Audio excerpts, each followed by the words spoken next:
Teşekkürler arkadaşlar. Bugünlük ders bu kadar. Hepinize iyi çalışmalar diliyorum. Hoşça kalın. Yarın görüşmek üzere.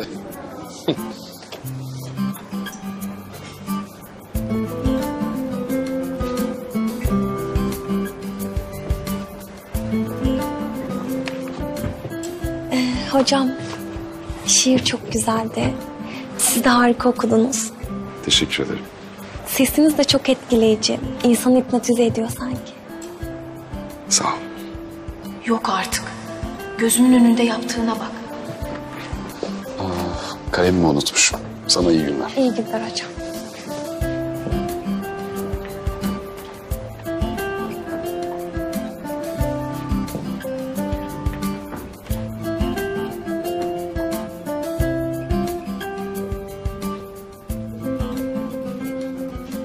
Sen otoparkta bekle. Odamda biraz işim var. Eve birlikte döneriz. Gerek yok. Teşekkürler hocam. Ben kendim giderim.